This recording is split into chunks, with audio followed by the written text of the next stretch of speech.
How are you? Fine fine sir, you are welcome. मैं आपसे जी। चर्चा करना चाहूँगा। मैं ये देख रहा हम्म, था कि आज से 7,000 साल पहले राम रावण का युद्ध तो खत्म हो गया था मात्र 14 दिन में।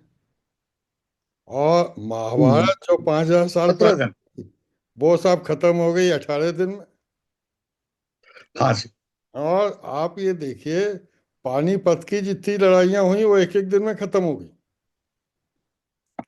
और आप जो हल्दी घाटी का युद्ध की बात करेंगे, तो हल्दी घाटी हाँ का जी। युद्ध 4 से 8 घंटे ही चला था और तय हो गया। हाँ हाँ।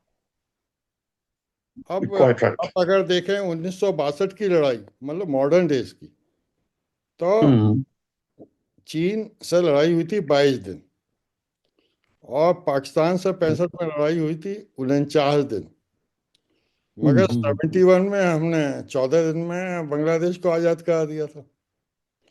और उन्नीस सौ हाँ। निन्यानवे में डॉक्टर साहब, क्योंकि आप हाँ फोन जी। ही कर रहे हैं, 90 दिन तक कारगिल की लड़ाई चली। तो सर मैं आपसे ये जानना हाँ। चाहता हूँ कि जो यूक्रेन की ये सालों से लड़ाई चल रही है, इतनी टेक्नोलॉजी वगैरह में हम लोग आगे बढ़ चुके हैं और कुछ निर्णय नहीं हो पाता है, कारण क्या है इसका?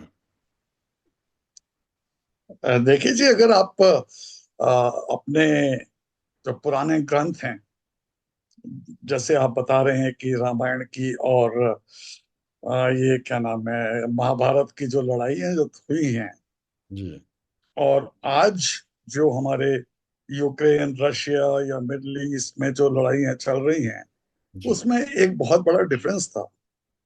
देखिए, अगर आप महाभारत को देखेंगे तो महाभारत में सिर्फ एक छोटे से इलाके में ही कंपैरेटिवली दोनों देशों की, यानी दोनों सेनाएं आमने सामने थी। जी तो वो तो एक छोटा सा वो हो गया। ठीक इसी तरह से अगर रामायण भी देखें तो रामायण में क्या था? रामायण में सीधा वहां भी तो एक जो रणभूमि थी वो भी तो बहुत छोटी थी ना, रणभूमि भी सब कंसंट्रेटेड थे। और उस समय तो दिव्यास्त्र वगैरह चलते थे, तो उसमें एक दिव्यास्त्र चलाने से हजारों लोग, लाखों लोग एक साथ मर जाते थे। पर अब जो है, हमारी जो लड़ाइयां जो चल रही हैं वो दो देशों के बीच में चल रही है, जहां पे कि बहुत वाइस्ट वो ना वास्ट एरियाज हैं। तो वास्ट एरियाज में आप कितना खत्म कर सकते हैं उसको? तो शायद यही रीजन रहा होगा कि अभी तक यूक्रेन की लड़ाई जो चल रही है। और फिर अब उनके पास में जो है डीप बंकर्स हैं, और कुछ पॉलिटिकल रीजंस हैं, रीजंस होते हैं, जैसे कि पुतिन जी हमारे, वो अभी जेलेंस्की को मारना नहीं चाहते।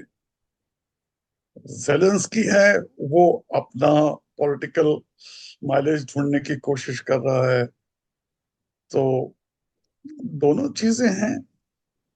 तो ये तो आपके जो अब ये जो कहा जाता है कि पुराने जमाने में जो था, जो हमारे जो लड़ाइयाँ हुई हैं, उसमें एटम बॉम्ब्स भी यूज किए गए हैं। ये जो दिव्यास्त्र जो थे, ये एटम बॉम्ब से कम नहीं थे। May be of a small scale, but yes of course. मैं तो बहुत इसके बारे में मैंने पढ़ा है। वो तो कहते हैं कि श्री राम ने मंगल ग्रह के ऊपर भी लड़ाई लड़ी है, बृहस्पति ग्रह पे भी लड़ाई लड़ी है, और चंद्रमा पे भी लड़ाई लड़ी है।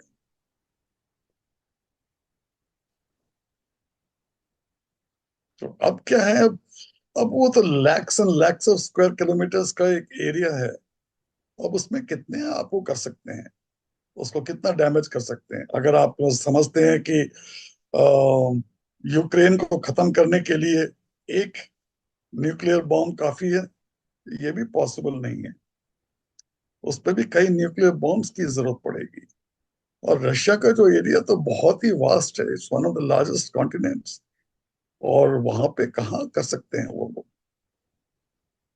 चलिए डॉक्टर साहब, ये तो आपने सही। बताया, मगर मुझे समझ में ये नहीं आता है कि सालों लड़ाइयाँ चलती हैं, जनता मुंह बंद किए बैठी रहती है, हाँ और जी। इतना नुकसान हो जाता है इनोसेंट लोगों का। उनका तो कोई इंटरेस्ट नहीं है ना। और जी।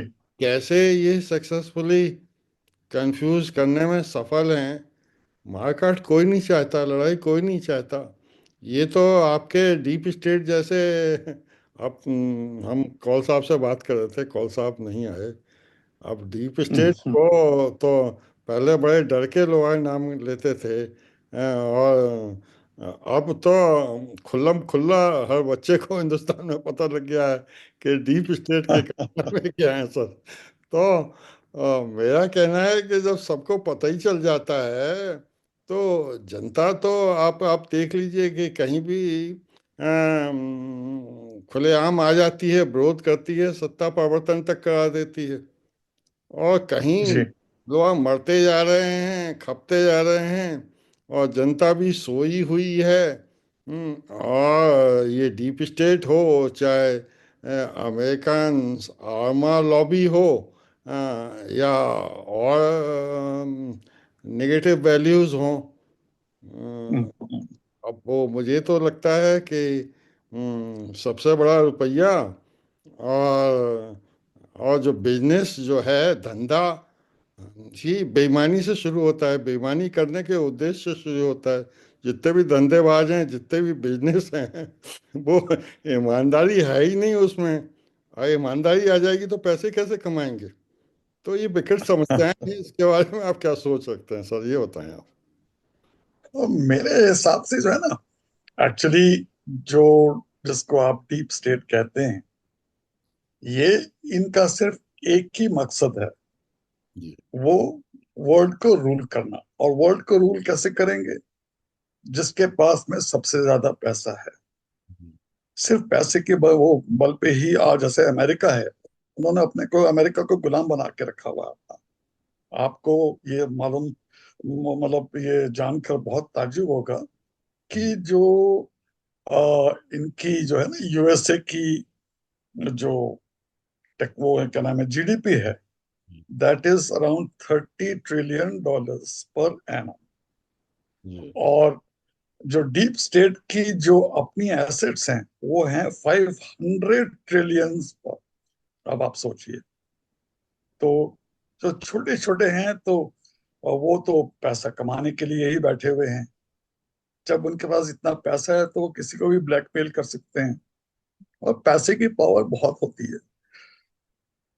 तो जी। अभी जैसे मैंने आपको पहले भी बताया था कि इस समय जो दो हैं डीप स्टेट्स हैं बेसिकली, जो चाइना कल्ट है और ये जो है इल्यूमिनाती, इन दोनों के बीच में वो न्यू वर्ल्ड ऑर्डर की होड़ लगी हुई है कि भाई कौन न्यू वर्ल्ड ऑर्डर बनाएगा। तो एक तो वो रीजन है। और अगर हम, ये तो खैर ये चलता रहता है, आप हजारों सालों से देखेंगे कि एक कंट्री दूसरे कंट्री पर हमला करती रही कि भाई हमारी बाउंड्री थोड़ा सा और एक्सटेंड हो जाए। कुछ द्वेष रहते थे दो राजाओं के बीच में, ये तो चलता रहता था। पर अगर हम अपना फिलॉसफी के अंदर जाएं, तो एक वो कहावत है ना कि जब तक हमारी अर्थ सस्टेन कर पाती है तब तक तो चलता है, नहीं तो फिर नेचर का लॉ है कि जब एक अनसस्टेनेबल स्टेज पर वो पहुंच जाती है, तो वो ऑटोमेटिकली उसको रीएडजस्ट करने की कोशिश करती है। तो वो, मेरा तो मानना यही है कि उसी को ही वो करने की कोशिश कर रही है नेचर, कि अब जो है दोबारा से सारे जितने भी यहाँ पे हैं जातियां, मनुष्य हैं, इनको खत्म करके और दोबारा से एक वो हेल्दी एनवायरनमेंट ला जाए जहाँ पे कि बहुत ही, जो कि हमारी मदर अर्थ है, वो उसको सस्टेन कर पाए। ये तो आपने बहुत ही इम्पोर्टेंट तथ्य बताया है। मुझे भी डॉक्टर साहब ऐसा ही लगता है कि अ, दुनिया में किसी भी दिन विश्व युद्ध शुरू हो सकता है। और ये दुनिया खत्म हो सकती है। तो सर ये दुनिया खत्म ना हो, और खत्म क्यों हो? सर हम चाहते हैं कि चर्चा कुछ इस प्रकार से हो कि कुछ विशेष, कुछ अनोखा, कुछ अनवद, अद्भुत, कुछ इनोवेटिव, मगर सच हो, यूजफुल हो, इंटरेस्टिंग हो, इस चैनल के माध्यम से, महाभारती मंच के माध्यम से हर सप्ताह विभिन्न ज्वलंत बिंदुओं पर हम अपने मित्रों, एक्सपर्ट्स के माध्यम से जनता को कुछ ऐसा बताएं जो उन्हें समाचार पत्रों में नहीं मिलता, जो उन्हें सोशल मीडिया में नहीं मिलता। ईमानदारी से कही गई बात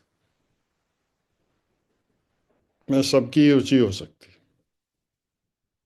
आजकल क्रेडिबिलिटी मीडिया भी खो चुका है, नेता भी खो चुके हैं, और समाज का हर वर्ग खो चुका है। इन परिस्थितियों में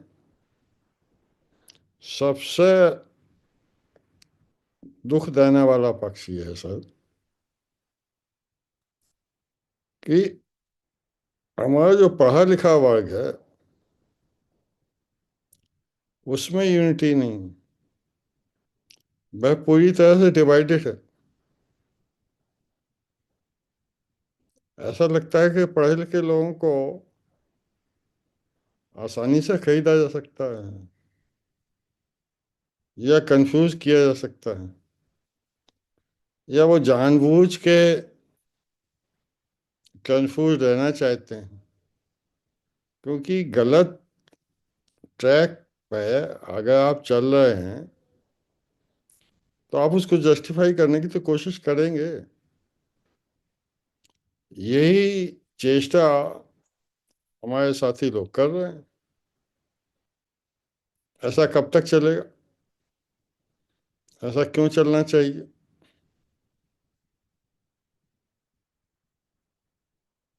इसका निदान कैसे संभव है? जब पढ़ा लिखा तबका ही नहीं चाहता ऐसा, तो क्या ऐसा कभी संभव हो सकेगा? और आप कहेंगे कि पढ़ा लिखा तबका क्यों नहीं चाहेगा? भैया हमें बताइए आप। पढ़ा लिखा तबका तो सबका भला चाहता है। मैं हमेशा से कहता रहा हूँ कि जो क्रांति है नीचे से ऊपर की ओर आएगी। क्रांति जो है ऊपर से नीचे नहीं आने वाली। ऊपर वाले तो कंफर्ट जोन में रहते हैं, मलाई खाने के आती हैं, चिकनी चुपड़ी खानी है उन्हें, तो वो कठिनाई अफोर्ड नहीं कर सकते। और जो व्यक्ति नीचे से आता है ना, जिसे एक रोटी खाने को मिलती है, वो बिना रोटी खाए भी संघर्ष कर सकता है। इसीलिए आप देखते होंगे कि बहुत सारे नेता देश में भी विदेश में भी नीचे के तबके से ऊपर आए और विश्व प्रसिद्ध हो गए। तो एक तरह से इसमें कोई बुराई नहीं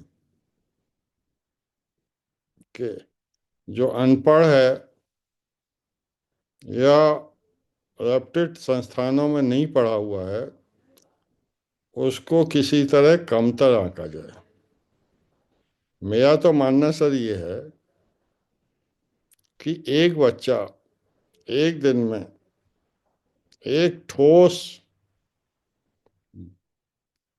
ज्ञान प्राप्त करे, अच्छा, अच्छी बात सीखे, नई बात सीखे, तो वो 25 साल की उम्र तक तो बहुत प्रकांड पंडित हो जाएगा।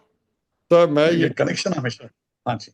मैं ये कह रहा था कि कभी कभी बड़ी निराशा होती है इस बात से कि जब हम ये सोचते हैं कि सबसे बड़ा रुपया हर धंधे के पीछे बेईमानी, और उससे भी ज़्यादा दुख ये होता है कि पढ़ा लिखा तबका जो है डिवाइडेड है, और इतना ज़्यादा डिवाइडेड है कि यूनाइट ही नहीं होना चाहता।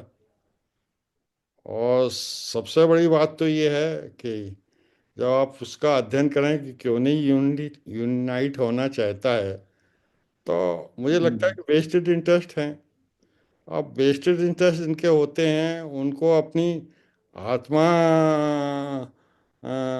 को धिक्कारते तो नहीं होंगे वो, उसको जस्टिफाई करने के लिए उनके पास तमाम रीजन होते हैं, और वो उसी तरह के विचार का प्रसार भी करते हैं। और हर आदमी यही सोचता है कि साहब हम तो सबसे ईमानदारी की बात करते हैं, हमारी सोच जो है देश के पक्ष में है। अब चाहे राहुल गांधी हों सर, चाहे अखिलेश यादव, अब आंख पर पट्टी बांध के जो अच्छी चीजें देखना ही नहीं चाहते। वो मैं सर बताना चाहता हूँ कि हमारे फादर लीगल प्रोफेशन में थे, तो वो ही जी। कहते थे कि वो गवर्नमेंट प्रोसिक्यूटर थे, वो ही कहते थे कि देखो ऐसा है कि जब हम आर्गू करते हैं ना, तो जिस हम्म। वक्त की बात करनी होती है उसी पर बात करते हैं, नहीं तो हम हम्म। केस को कमजोर कर देंगे, दूसरा पक्ष हमें दिखाई नहीं देता। जी। सर सबसे बड़ा चैलेंज यही है कि दुनिया में 90% लोगों को कोई मतलब नहीं किसी से, और 10% लोग सोरस बन जाते हैं, या डीप स्टेट बन जाते हैं, या सत्ता पा लेते हैं। योग आदमी को न सत्ता मिल पाती है, अधिकांश को पद भी नहीं मिल पाता है। तो ये जो हमारा जी। महाभारत का सर मंच है, वो बनाया तो या सोचा तो यही किया था, और प्रयास भी यही है कि वरिष्ठ नागरिकों ने जिन्होंने घाट घाट का पानी पिया है, नाना प्रकार के लोगों को देखा है, तो शायद कोई मंत्र दे के जाएंगे, कुछ बता देंगे, और शायद कभी किसी की कुछ समझ में आएगा। और आज जब वो कौल साहब से भी हमारी बात हो रही थी सवेरे, वो तो कह रहे थे आएंगे, पता नहीं क्यों नहीं आए। वो कह रहे थे कि देखिए, अब डीप स्टेट के बारे में बच्चा बच्चा जान गया। हाँ, पहले बोले हमें ही पता था, हम बात करते थे। तो जो बुराइयां हैं, बुराइयों की अगर चर्चा की जाएगी और बीमारियों को दूर करने का प्रयास किया जाएगा, तो बेकार नहीं जाता। इसीलिए मैं चाहता जी। हूँ ये जो हमारा हम्म, महाभारती का मंच है, ये साप्ताहिक व्यूज एंड न्यूज के बारे में कुछ इस प्रकार से चर्चा करे कि कुछ नया बताया जाए, कुछ अद्भुत बताया जाए, कुछ अनोखा बताया जाए, मगर सच बताया जाए, और जी। प्रभावित बताया जाए, और कुछ ऐसी चीज बताई जाए जो सामान्य जन सामान्य को अखबार में नहीं मिलती, सोशल मीडिया में नहीं मिलती, टीवी दूरदर्शन में नहीं मिलती। तो शायद हम लोग कुछ बेहतर से काम कर सकेंगे। और मेरा तो मानना सर यही है कि समस्याएं चाहे जैसी हो, बीमारी चाहे जैसी हो, मगर विजय सभी पे मिल सकती है, सभी का सलूशन है। और जी। हम मार्केटिंग ठीक से नहीं कर पा रहे हैं, इसलिए समस्या है। और हम लोग प्रयास ईमानदारी से नहीं कर पा रहे हैं, इसीलिए 90% लोग आग जुड़ नहीं पा रहे। तो सबसे आसान काम भी है 90% लोगों को जोड़ना, और सबसे कठिन काम भी है एक तरह से। तो सर हाँ। इसके बारे में कुछ बताइए कि जन सामान कैसे एकजुट हो? ये 10% कैसे हावी रहेंगे और कब तक हावी रहेंगे ये शैतान? इसके बारे में सब बताएं आप। अगर हम अ, इसके रूट कॉज में जाएं तो जहां तक मेरा जो अपना ओपिनियन है कि ये जो अब जो है ना लेवल ऑफ कंपटीशन बहुत बढ़ चुका है, जी। और इस तरह से बढ़ चुका है कि अब एक एक पोस्ट के लिए हजार हजार लोग, 10,000 लोग अप्लाई करते हैं। अनएम्प्लॉयमेंट बहुत हो गई है। तो जिस हिसाब से हमारी पॉपुलेशन बढ़ रही है उस हिसाब से जॉब्स नहीं बढ़ रहे हैं, तो इसलिए डिसैटिस्फैक्शन बढ़ता जा रहा है। और उसी डिसैटिस्फैक्शन की वजह से ही ये जो हमारी सोसाइटी है डिवाइड होना शुरू हो गई है। तो पॉलिटिशियंस तो उसका ड्यू एडवांटेज उठाएंगे ही कि वो बस अपना कास्ट सिस्टम पर वो ऐसे उनको बांटना चाहते हैं, और अपने वोट्स के ऊपर में अपने वोट के उसको बैंक बढ़ाना चाहते हैं। तो सर चिंतन का विषय ये है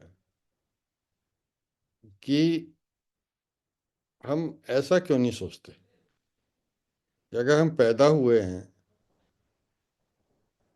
तो लायबिलिटी किसी की क्यों बनना चाहते? हम कुछ ऐसा क्यों नहीं करते कि हम कुछ ऐसा करें कि 2 लोगों का या 10 लोगों का अपनी क्षमता अनुसार उनको एम्प्लॉयमेंट दें, उनकी रोजी रोटी की व्यवस्था करें, उनकी वित्तीय स्थिति बेहतर करने की स्थिति का प्रयास करें। सर मेरा पहले से ही मानना रहा है कि या आप गेनर होंगे, मेरा मतलब यह है कि या तो ऑर्गेनाइजेशन आपको ओबलाइज करेगी या आप ऑर्गेनाइजेशन को ओबलाइज करेंगे।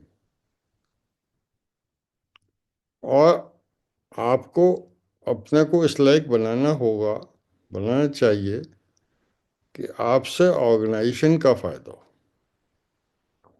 और अगर आप ऑर्गेनाइजेशन का शोषण कर रहे हैं, यानी कि ऑर्गेनाइजेशन जो आपको दे रही है उससे कम आप ऑर्गेनाइजेशन को दे पा रहे हैं,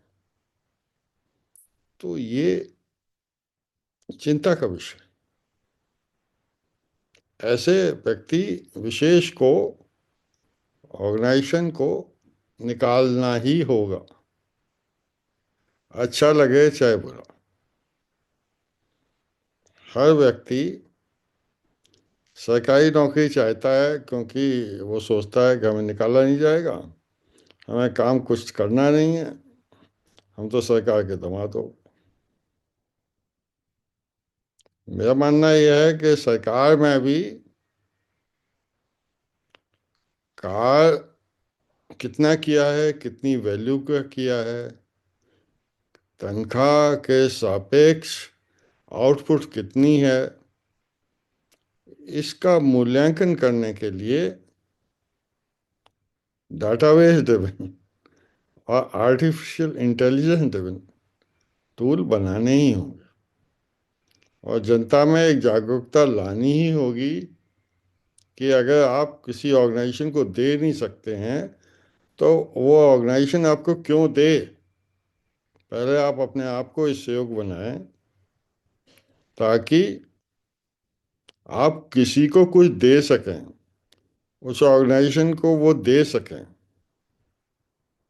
मैं अफसोस का विषय है कि प्राइवेट सेक्टर में भी, कॉर्पोरेट सेक्टर में भी भाई भतीजावाद चलता, नीचे की बात ऊपर पहुंच ही नहीं पाती।